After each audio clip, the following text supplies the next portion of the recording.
Hello दोस्तों, UPSC allrounder में आपका स्वागत है। आइए आज हम बात कर लें आइसोडा पेन का अर्थ क्या है और इसकी विस्तृत व्याख्या समझते हैं। ठीक है, तो आइसोडा पेन जो है वो दो शब्दों के दो भागों को मिलाकर के बना है। आइसो यानी समान यानी इक्वल, और डा पेन मतलब लागत रेखा खर्च की सीमा यानी कास्ट ऑफ प्लान। तो यह शब्द जो है वो औद्योगिक भूगोल में इंडस्ट्रियल ज्योग्राफी में एक तकनीकी शब्द है जिसका उपयोग किसी नए उद्योग की स्थापना के लिए सबसे उपयुक्त स्थान के निर्धारण करने के लिए किया जाता है।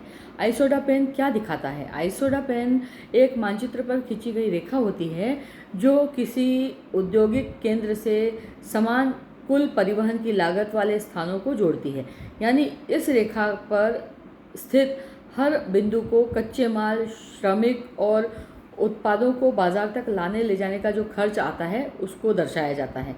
इसलिए किस लिए इसका उपयोग किया जाता है? तो आइसोडा पेन का उपयोग यह निर्धारित करने के लिए किया जाता है कि नया उद्योग कहाँ लगाया जाए, कहाँ पर कुल खर्च सबसे कम होगा और परिवहन, श्रम और कच्चा माल कहाँ से बेहतर और संतुलित रूप से हमें मिल सकता है।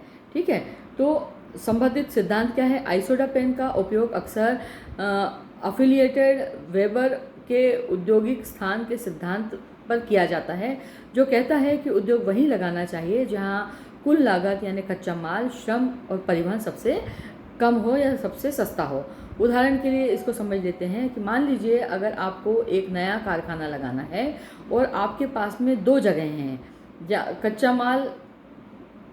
माल की खदान ए से आता है और बाज़ार बी आपको उत्पादन वहाँ पर बेचना है। अब आपको यह देखना है कि ए और बीच में कौन सा ऐसा स्थान है जहाँ पर माल ढुलाई का खर्चा कम हो, मजदूर आसानी से मिल जाए, ट्रांसपोर्ट आसानी से हो सके।